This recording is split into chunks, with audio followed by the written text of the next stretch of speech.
Hey, what's up? Hello, everybody. Welcome to Roll Pod, an Alabama sports podcast from Bama 247. I am staff writer Cody Goodwin, and joining me today is our recruiting writer, Brett Greenberg. Brett carved out some time for us during a busy schedule, not just this week, but really leading into this month. You got a lot on your plate, so we appreciate you taking the time. Brett, before we talk recruiting and football, I have to ask, what was on your Spotify Wrapped this year?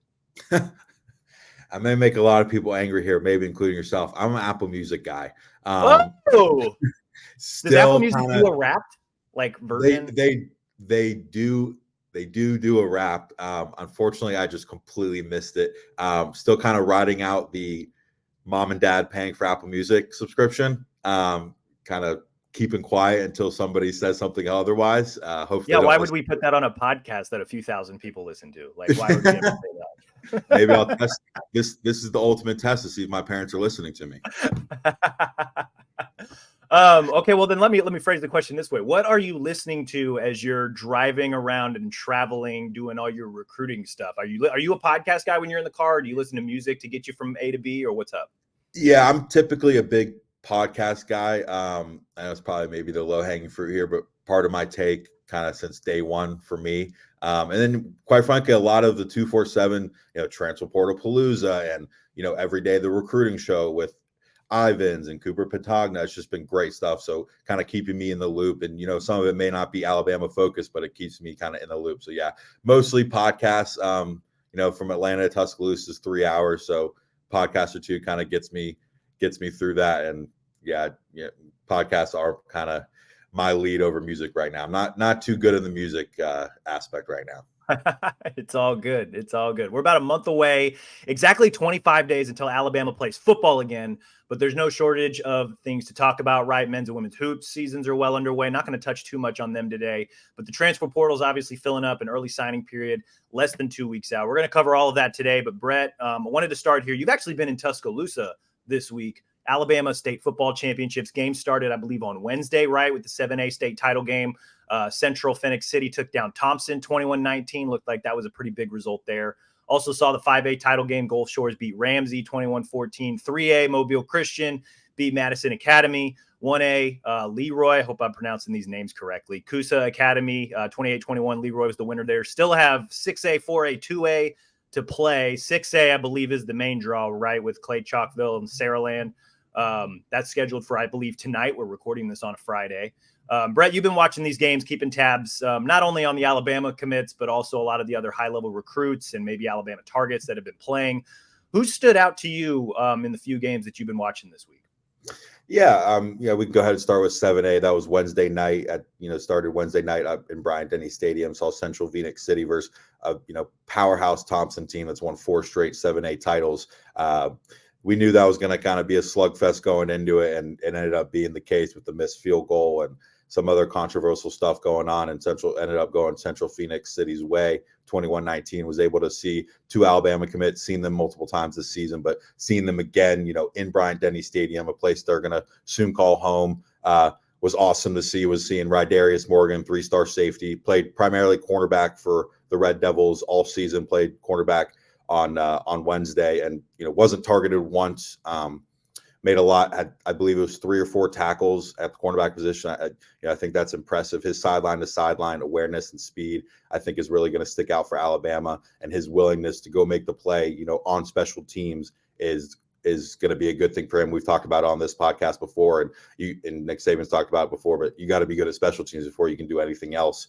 So I think he's going to fit in there. And another guy on Central Phoenix as well as a D lineman, Isaiah Faga, who's been one of my favorite prospects for a long time. Maybe not as highly rated as some of these other guys in Alabama's class, but his motor, his drive, his determination, I think is just fits that Alabama mold. I mean, he was talking with him after the game and just tears running down his face. And after he celebrated with his mom, celebrated with his team, he screamed, "Where's my mom?" and screamed and ran to the sideline. It was just a great video. It's just pure emotion. Just seeing these kids put so much into it. I'm not sure everybody understands how much goes in and just how hard it is to win a state championship, and to see it happen and see these kids just be full of emotion, be overtaken by emotion. It's just awesome to see just the football fan in me and just the people person in me, it's been great to see. But yeah, he played great. He had 7 tackles, 2 tackles for loss. I think he ended up with 30 tackles for loss and 12 sacks on the season. Really impressive kid. Got the measurables. Was talking with his father again, just how comfortable they are with sending him to Alabama. And those two, played in Bryant-Denny Stadium on Wednesday, and they're going to join the team for practice up in about 8-9 days. So they were both kind of just overwhelmed, kind of speechless, just thankful. It was great speaking with them. And then last night we saw Ramsey and Gulf Shores play another great game. Ramsey is featured by Alabama 3-star commit Quentin QB Reese, 3-star, maybe not as physically gifted, with size or anything like that. But one of the faster prospects I've seen. He's all over the field. I think he had 10 tackles, 3 tackles for loss, a sack, and a forced fumble, finished with like 140 plus tackles and 30 plus tackles for loss as a linebacker. Kind of just shows his athleticism and kind of, speaks to the fans who are wondering why why Alabama has so many 3-stars. Nick Saban, we've talked about it a lot on this show. If Nick Saban wants you, he's going to get you. It doesn't matter about the stars. I think Alabama fans are being extremely happy with those guys. And yeah, you hit on it right there. It's kind of the main event of main events tonight. I think AHSAA knows what it's doing, putting 6A on Friday night, just between the talent on both squads. Start with Clay Chalkville, obviously 5-star athlete. He'll play cornerback. Jalen Mbakwe, he'll play cornerback in Tuscaloosa. He's under center, starting quarterback the whole season. Kind of shows his athleticism. He's number 2 athlete in the country. Should be a very entertaining game tonight. And then on the other side is Saraland, who's defending Class 6A state champions with Ryan Williams, number 1 wide receiver in the country, 2025 kid. I know there's been a lot of social media buzz, and he's been dominating the recruiting cycle as far as 25 guys go with his big announcement that he announced he's going to have up in a couple days, whether that's flipping Auburn, staying Alabama, reclassing. We're still trying to figure that out. Hopefully we'll have more with you before that decision is made or announcement is made. And another guy is Antonio Coleman, who's a 4-star defensive line commit, 2025 guy, extremely long, athletic, can get after the ball, can plug up gaps, plays D tackle for the Spartans. There's plenty of other guys on both squads. There's a couple Auburn commits on Clay Chalkville. KJ Lacey is starting quarterback for Saraland. He's Texas commit. Alabama has not stopped recruiting him at all. They're using, Ryan Williams to their advantage. He's talked about how they haven't stopped recruiting him. He's firm with Texas right now, but, you never know. You can use Ryan Williams, to help you out there. But yeah, it's kind of talking with some people, expected to be kind of a who's who out there on the sidelines tonight. Wednesday night, you saw the likes of, 4 Auburn assistant coaches, a couple Florida guys. John Summerall from Troy was there. Clemson head coach Dabo Swinney was there, on his old stomping grounds. So yeah, tonight figures to be a very eventful night. Hoping to have, we'll continue to have full coverage on Bama 247, continue to do kind of a running thread and hopefully speak with some athletes after that. But yeah, it's been great. It's a great event over here every year. I know they switch off between Jordan-Hare and Bryant-Denny Stadium. Was happy to find out I was in Bryant-Denny this season. It's been a great time up in Tuscaloosa. And, when I'm not at a game, I'm, sitting in my hotel room trying to get the latest intel and scoop, which has been dropping all over Bama 247 this entire week. 100%. I have like a dumb high school football question. 7A is the large class, right? Do they Correct. like alter that every year? It seems like this week was kind of let's open with the largest class on Wednesday, and then we'll lead into maybe what is the best game. I think am I reading this right? Yeah. So to be honest, I'm not exactly sure if the schedule stays the same year to year. This season with the schedule, I think it's easy to say, like what you said, start with a big classification and then end with probably the most star-studded event. But yeah, no, I'm not entirely sure how the scheduling goes, but all I know is that a lot of people are looking forward to tonight at 7 p.m. Central Time. And like I said, I'll be following it and, posting all over social medias and on our Bama VIP board. So be sure to check that out. 100%. No, my experience, I can draw from, I'm originally from Kansas City. So watching the Missouri State Championships, and then obviously spent the last decade or so in Iowa. where it always seems like they start with the little classes and they lead up to the largest class, right? Like, so in Iowa, for example, like they lead up to the 5A state championship game, which is usually played Friday nights. Guys like Caden Proctor, for example, played for Southeast Polk. That's a 5A school. Like they've won the last 3 5A state championships in Iowa, but they start with like, the state championships in Iowa are like the week before Thanksgiving. So like they'll have 4 games on Thursday, the 8-player, and then I think they do like 8-player, 1A, 3A, 4A, or 1A, 2A, 4A, or something like that. And then on the Friday, they play the remaining 3. And 5A is always like the main draw because it's just, you lead up to the biggest classification, the biggest schools. So I wasn't sure if Alabama was the same or if they, with different setups and whatnot, and just, it seems like just with as much talent as there is in 6A, it makes sense to keep it last, but I wasn't sure if that was an every year thing. Yeah, I'm not entirely sure. Where do they do the state championships in Iowa? I'm always interested to see like where each state kind of holds their state championships, because Georgia's back in Mercedes-Benz Stadium. They haven't been that since the Georgia Dome was there. So it's exciting for them, but I'm always interested to see, where they're playing. Iowa's fortunate. They have the Unidome at the University of Northern Iowa. So, that's right. They play the semis and the finals there. So like the road to the dome, like that's the big thing for the high school football postseason there. So like it's you can mark the occasion by getting to the semifinals. But the last 2 weeks of the season, it doesn't matter what the weather is. It's always beautiful in the Unidome. Yeah, that's nice. That is nice. It has been cold in Tuscaloosa these last 2 days. Let me tell you, I get there around noon. I'm like, oh, I'm feeling good, and then by 7 o'clock, kickoff rolls around. I'm like, geez. It should hopefully be a little bit. I know it's supposed to we're recording this in the morning, so it's a little cold outside right now, but it's supposed to heat up over the remainder of the day. So hopefully that give us a good like mid 50s temperature for kickoff at 6A. Like that could be some fun football weather. Yeah, I was just about to say some football weather for sure.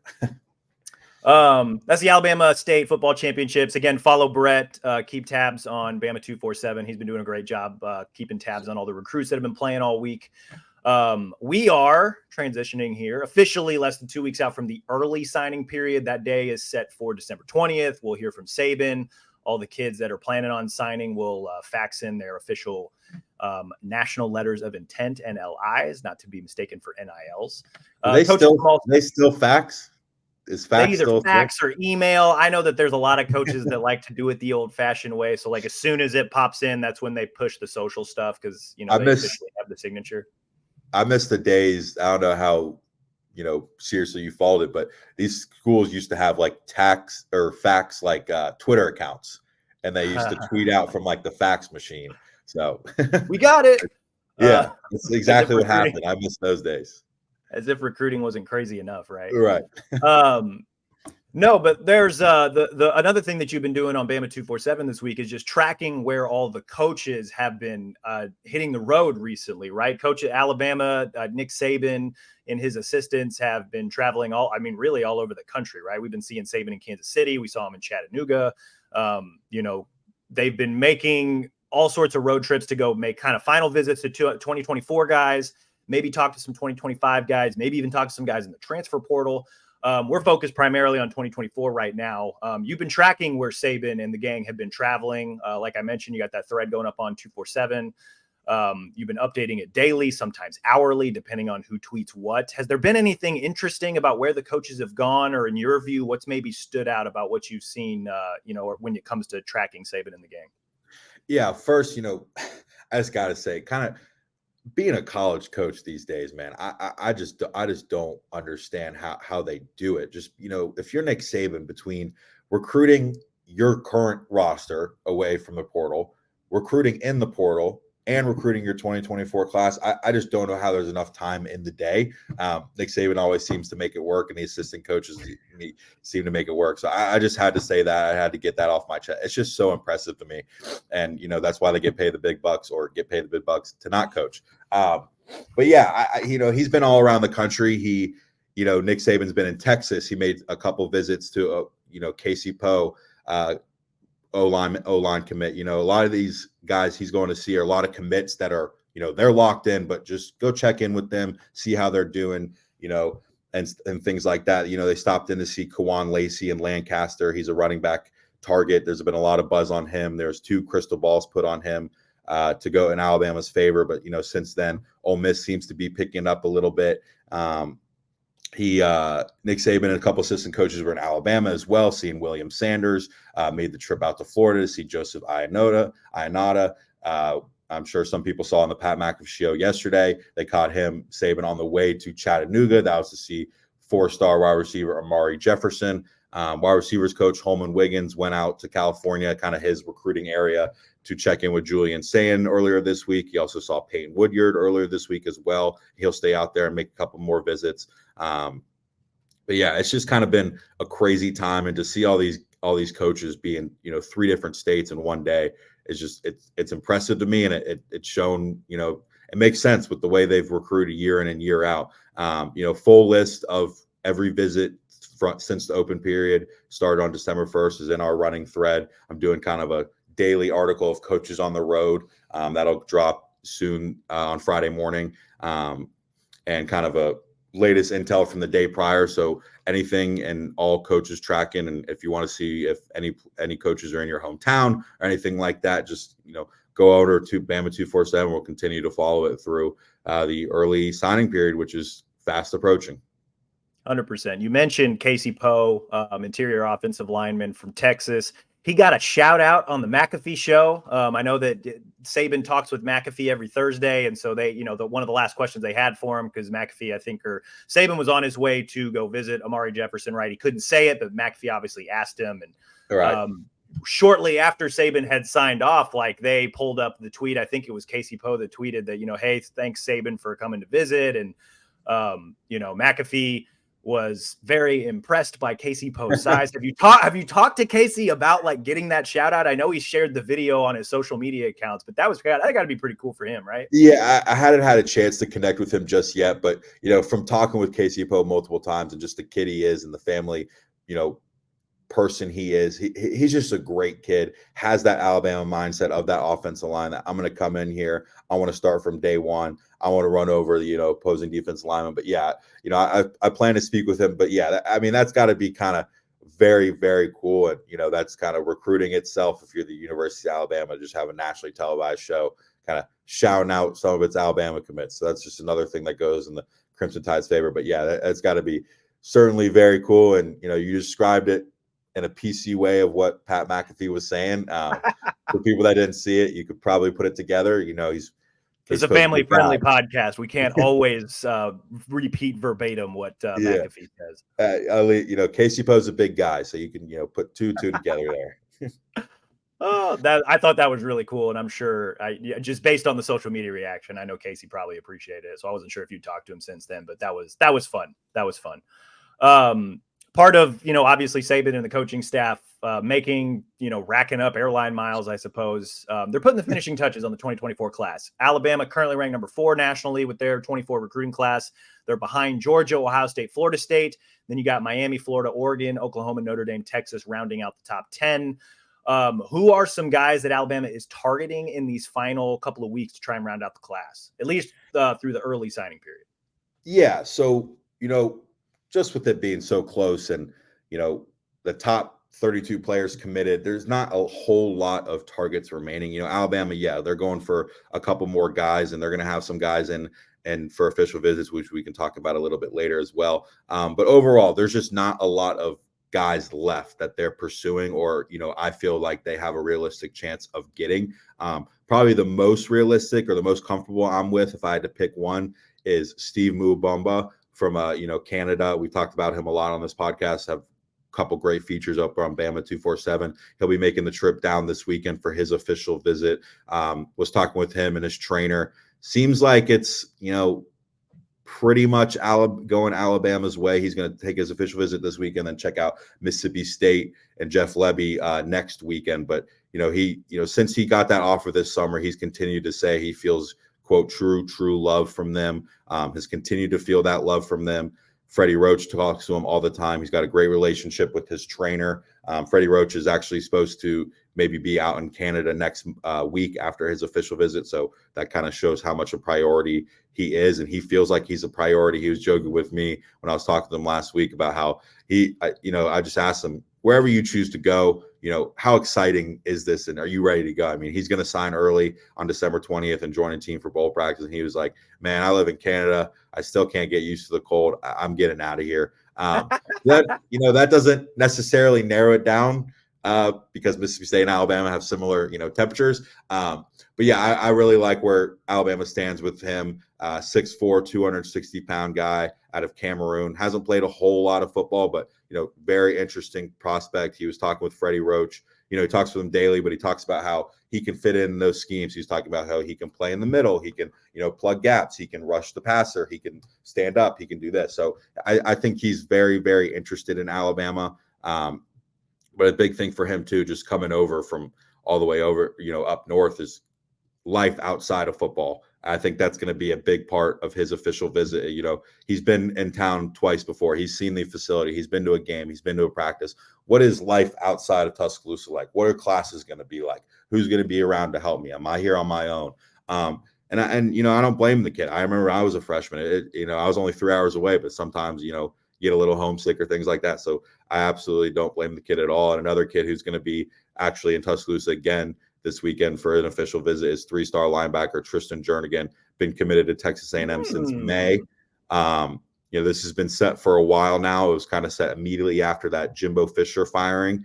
Spoke with him immediately after that. And he, kind of seemed just right there as an instant reaction. It was kind of seemed a little distraught, didn't really understand what was going on, and kind of said, the program's going to change completely. Alabama offered him a month after he committed to A&M and continued to stay in contact with him. And that clearly paid off because, talking with him a couple of days ago as well before his official visit, before he gets here today, he said, quote, very seriously considering Alabama. Coach Robert Balla and Coach Freddie Roach are supposed to see him next weekend. I think this weekend, both sides, both Alabama and the coaching staff and Tristan Jernigan are learning whole lot more about each other to see if it's a good fit.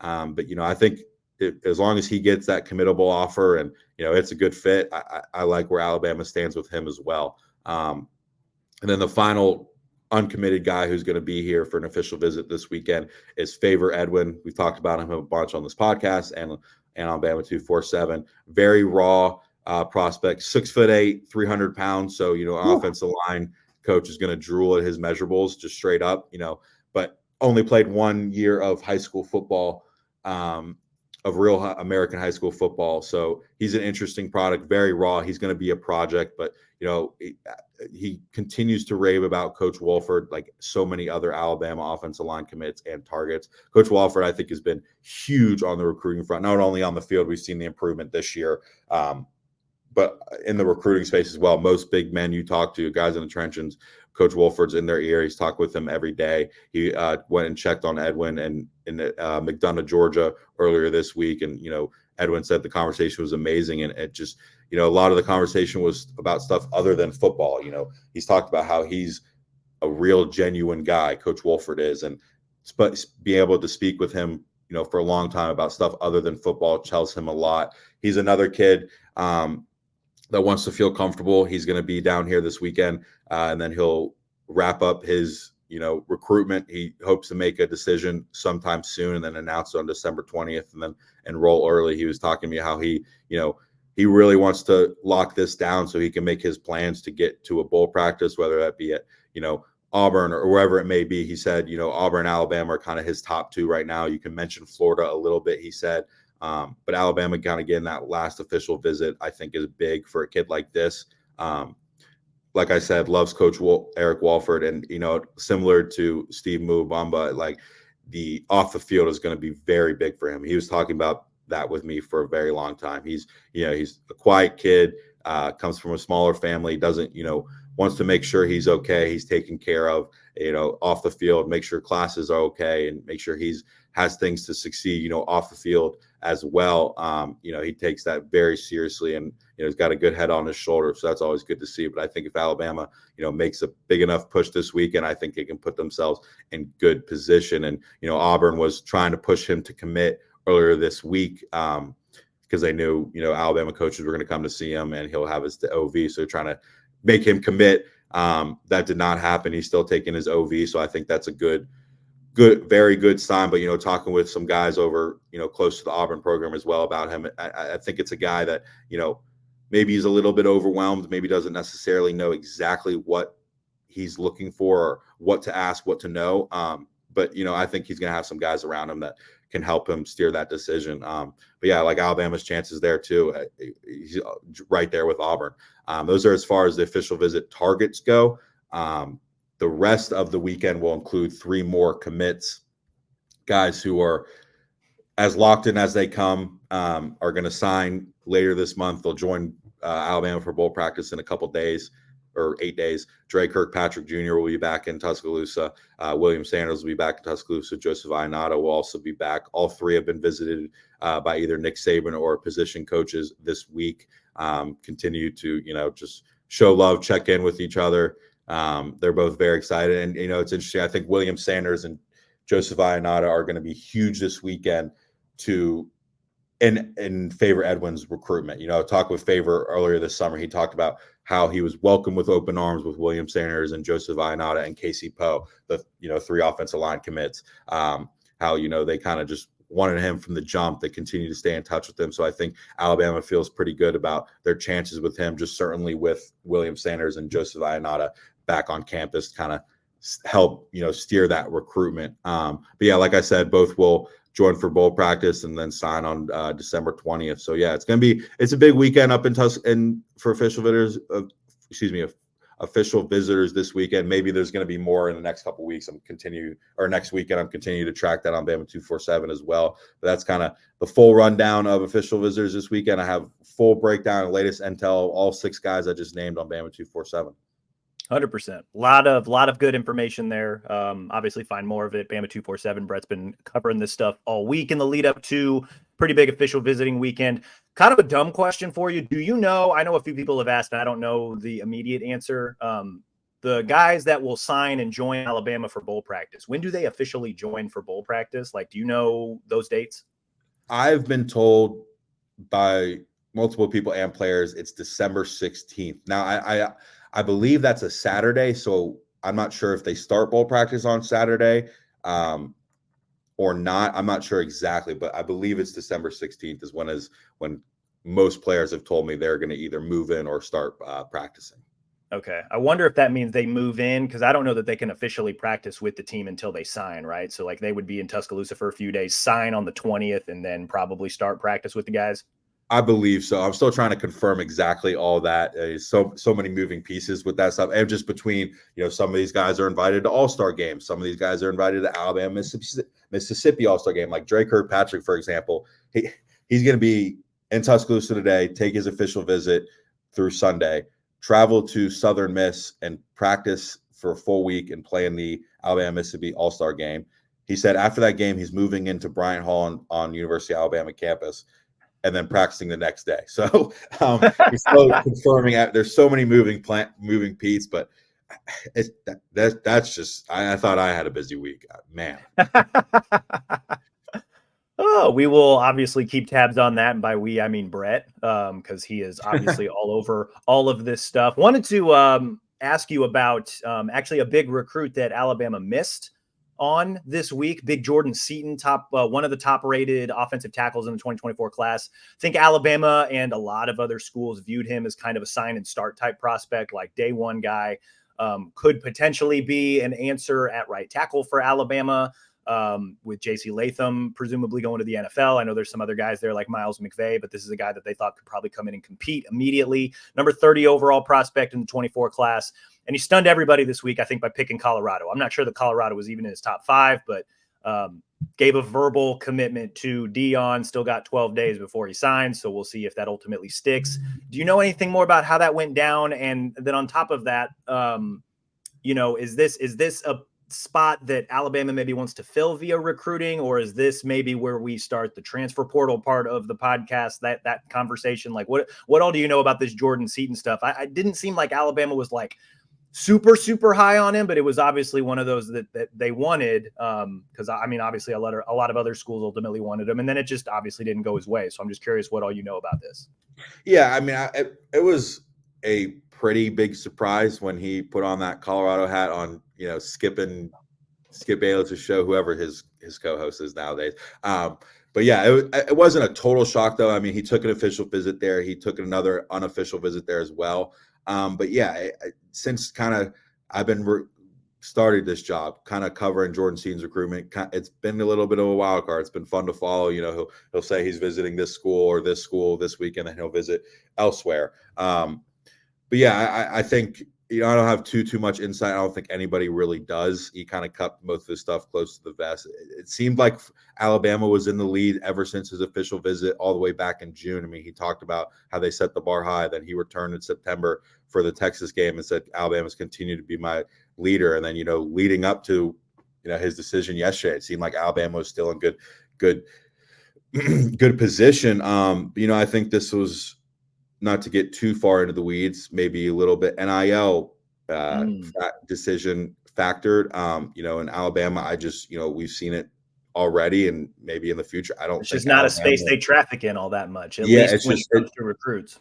right. Yeah, absolutely. Yeah, and I think that's just a thing that I don't know, man. I just maybe it was an NIL very factored, and I don't think, you know, Alabama was very high on him. I know you talked about that, but Alabama really wanted him. He's you know, number one offensive tackle in the country. But yeah, I don't think any team like Oregon, Tennessee, Ohio State, those guys that were in it along with Alabama are going to stop recruiting him until December 20th. I think this is going to be as hectic and crazy it's been to follow his recruitment. I think these next 12 days are going to be even crazier. He was supposed to take an official visit to Oregon this weekend. That's still up in the air.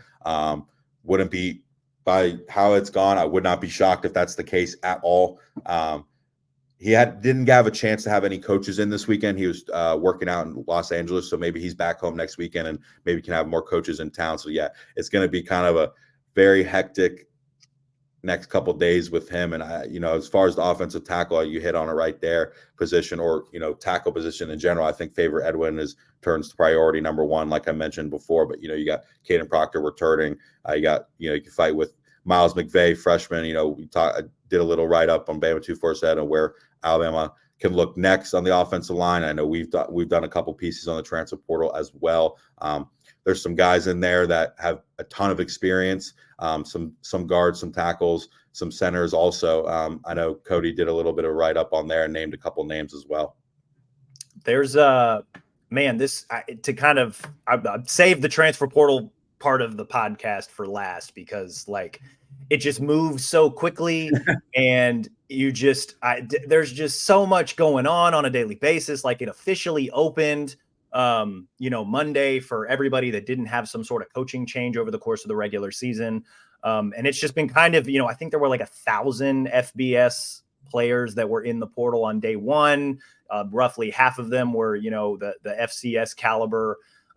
It seemed like there was a crap ton of quarterbacks that immediately jumped into the portal, right? And some of them like kind of like you had DJU in the portal, you had Will Rogers in the portal, you had you know, who are some other Kyle McCord's in the portal, Tyler Van Dyke's in the portal, like just so many big names that were in the portal. And like, I know Alabama's not necessarily in the portal market for a quarterback, but just like that, I mean, it's gotten even crazier, I feel like, since day one. And it's been a very interesting aspect of covering college football to keep up with. And it's just kind of steadily grown into its own little beast here. It's a 30-day window, but like, do you have any like lingering transfer portal thoughts or kind of that, you know, what's top of mind here as we, you know, maybe wrap up the show here? Yeah, I know you mentioned it right there with the quarterbacks. It is just crazy. Like Kyle McCord, unless you're told, you know, you're not the starter, I don't blame the kid, but you're starting quarterback at the Ohio State. It's just crazy to me. And just looking at college football as a whole, the time we're in now, these starting quarterbacks at major universities that are relevant programs are transferring. It's just crazy to me. But yeah, like you said, I mean, by the time we open this podcast to now, there's probably been 50 guys that have entered the portal, or guys committing or stuff like that. So it's just, I mean, you can only stay on track of it as much. But I think, you know, we talked about it in our write-up on Monday morning, just the amount of cornerback talent that, you know, we've seen enter the portal.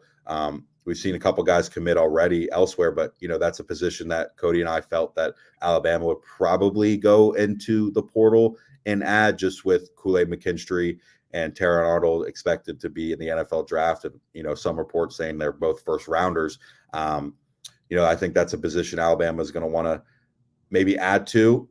We have full writes up on Bama 247 just with names and stuff like that. And it's continually getting updated. And we've also got a transfer portal HQ pinned to our Bama 247 board just with the latest information of who's transferred from Alabama. I know we haven't seen a mass exodus yet.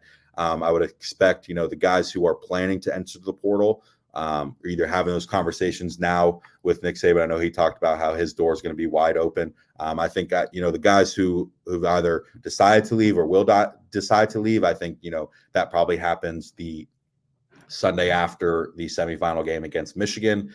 I think, you get out to go to the Rose Bowl, go to California, you want to take advantage of that. I think it's a case too where a lot of these guys probably know where they're going too. It's like the NBA with tampering, man. You can't really stop it. Yeah, no, I don't expect a mass exodus yet. I know we've already seen, I think, a couple names, Tyu Jones-Bell, receiver who wasn't even on the roster as of fall camp. So that one makes a lot of sense. But then also Ja'Cory Brooks, who, again, that one also kind of makes sense just between injuries that he's dealt with this year. And just, I know he was dealing with an in-house suspension at the start of the season and just things never really clicked for him. And, he wrote a real heartfelt note. And I was very, very proud, impressed, whatever word you want to use. College football fandom can sometimes be very irrational, but a lot of Alabama fans were like, Ja'Cory Brooks, thanks for everything you've done here. Go be great. Go do what you want to do. Like that was kind of cool to see because not very many fan bases are, as supportive when talent like that walks out the door. So that was really cool to see. Again, probably not going to see a mass exodus from Alabama just yet.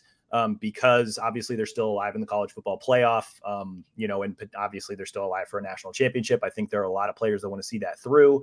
I'm not sure, I imagine we'll see quite a few, maybe not quite a few, but we'll see a good number of guys ultimately decide to leave. And something else important to remember, they don't need to decide where they're going as of January 2nd. They literally just need to be in the portal on January 2nd. And that's when the 30-day window closes. As long as they're in the portal by January 2nd, they can go, wherever obviously they want to go. But that's the key deadline there and the key information there. And kind of like you mentioned earlier, like it's between 2024 wrapping up, obviously keeping tabs on 2025, trying to recruit guys that may think about leaving that are currently on the roster, and then also, using the portal, which is something Alabama has done in recent years to beef up the roster for, spring football ahead of 2024. Lot on Saban's plate, man. Lot on Saban's plate. I know you mentioned cornerback. Not only is that like a position that I thought that they could use a little bit more experience, but they've also just like had success in recent cycles, just like pulling corners out of the portal, right? You had Eli Ricks coming over from LSU. He's obviously now in the NFL doing his thing. And then Trey Amos. I know he didn't play a ton this year because, you had Kool-Aid and Terrion, who were both, future first-round draft picks. Arguably, I think they're both All-Americans this year. And then Trey Amos, in the limited time that he got to play, like very, very good, right? Like very physical, kind of that prototypical Saban cornerback. So like, you assume he stays, he's probably going to be the lead guy next year. And then behind him, just a bunch of freshmen, who are talented freshmen, right? Like 4- and 5-star guys, but not a ton of experience there. So I think it would probably make a lot of sense to bring another experienced corner in, if nothing else, to just try and push the freshmen, and then maybe if their development just has a hiccup or two, you've got another experienced guy that can play on the outside. That was just my thought process. I think another one, just kind of what are positions that Alabama can target. My thought was right tackle. I know they've got Miles McVay there. I know Elijah Pritchett could potentially swing back over to right tackle if Caden Proctor ultimately holds down the left side. And just it makes a lot of sense to bring in some experience. There's a few guys in the portal who, not only experience playing right tackle, but just, some versatile offensive line experience that I think Alabama could potentially target. It's funny, the transfer portal moved very, very fast. When I originally wrote the, here's some early entrants that would make sense at Alabama, I included Toriano Pride Jr., who's a cornerback, 3-year starter at Clemson, and then Spencer Brown, multi-year starter at right tackle for Michigan State. Before I even put that story up, they both committed, right? Like Pride went from Clemson to Mizzou, Brown went from Michigan State to Oklahoma. So it's like, all right, I gotta erase these or maybe, swap them out for different picks. So, I mean, that's another thing too, that like, Alabama's coaching staff has to kind of juggle here, is that a lot of these guys go into the portal knowing where they're going to go. So like a guy that might be a good fit or appears to be a good fit may not be in the portal for very long. So, and I think we're going to start seeing a lot more decisions being made here over the next couple weeks. And it'll be curious to see, what guys ultimately pick Alabama. Who does Alabama go after? I know that, one name that we've seen thrown out there, LT Overton, defensive lineman from A&M, part of that mass A&M exodus because they just recently switched coaches. A lot of guys throwing their names in the portal. We'll see who Elko can maybe recruit to stay at College Station, but also like LT Overton, defensive line guy, Alabama's going to go see him. So like that's no coach is ever going to say no to more defensive line depth. So, it'd be kind of interesting to see who we see, and who you track, like who are these Alabama coaches going to go see that are in the portal? That'll kind of drop some hints about where they feel like they need to bolster the roster, even as they continue to prepare for a national semifinal game. I don't know. The transfer portal is really interesting, man. There's a lot of things there that we could discuss. I didn't want to take too much time on it, but, yeah, just interesting free agency aspect to college football, right? Yeah, I mean, you're absolutely right. You hit on LT Overton. Alabama's going to go see him. I believe it's Freddie Roach is going to go see him today before he takes his official visit with his brother to South Carolina this weekend. And yeah, like I said originally, Alabama coach has been on the road all week. So, I think we've seen other schools maybe hosting some transfer portal guys throughout the week or for official visits like that. But Alabama has been on the road, recruiting the 2024 class. And, again, we've said it on this podcast before. I think Alabama kind of has that luxury of maybe taking a little bit longer than other schools. Other schools maybe need to jump on a kid immediately before other schools try to grab him. But, Alabama's Alabama, and they can take a little bit longer to evaluate tape, say, hey, do we want this guy? Hey, do we want to go talk to this guy? Things like that. But yeah, but between the open period, early sign day coming, transfer portal, college football playoff, it's a hectic time, but we love it. We love giving our our VIP members and our non-VIP members great coverage, and we're going to continue to have great coverage, and we'll continue, like Cody said, men's and women's basketballs in full swing, so coverage there. I mean, talk about that. I know this recruiting show, but that Alabama basketball stretch coming up. Nate Oates is a psychopath. He is between, Purdue, Creighton, Arizona, and Canada. All of them away from Tuscaloosa, right? Like they, I don't know that any of them. I think Arizona is the one true road game, but like, a couple of games in Canada. Like, I mean, that's a gauntlet, man. You're going to learn a lot about this Alabama basketball team over the next, 10 days. Oh yeah, absolutely. And I mean, since Nate Oates has taken over, he talks about that since day one. It's going to pay off, and Alabama could go 3-0, 1-2, 2-1, 0-3. It's going to be good experience for them for sure. But yeah, like I said, again, come over to Bama 247, some great coverage, latest intel, hour by hour dropping stuff. Like anything I hear, anything I see is going to be shared over there on the Bama 247 boards. That's a good spot to kind of put a pin in today's show. Brett, we appreciate the time. We know you're super, super busy. Got a lot of fun high school football that you're going to continue to cover later today. And then obviously we appreciate your wealth of recruiting knowledge. We'll be back sometime next week. I think I'll get Talty and Rodak back on the show, talk a little bit of hoops here and there, talk a little bit more about transfer portal updates. And then obviously we'll start our Rose Bowl coverage, Alabama and Michigan in the national semifinals. I know we're still a little ways out from that, but never too early to dig into Alabama, Michigan. Should be a fun time. In the meantime, be sure to rate and review the show wherever you listen to your podcast, Apple, Stitcher, Spotify, even our Bama 247 YouTube page. Subscribe to Bama 247 and 247 Sports. You literally just heard Brett rattle off so much recruiting intel. That is all available at Bama 247 and on 247 Sports. You can get a subscription, 60% off, I think, with the transfer portal still moving. We got a transfer portal deal. It's an upgradable deal too, so be sure to go click on that at 247sports.com. I put a link to that in the show notes. Absolutely take advantage of that, especially if you're an Alabama fan. Thank you again, Brett. Thank you so much again, guys, for listening, and we will talk to you all again soon.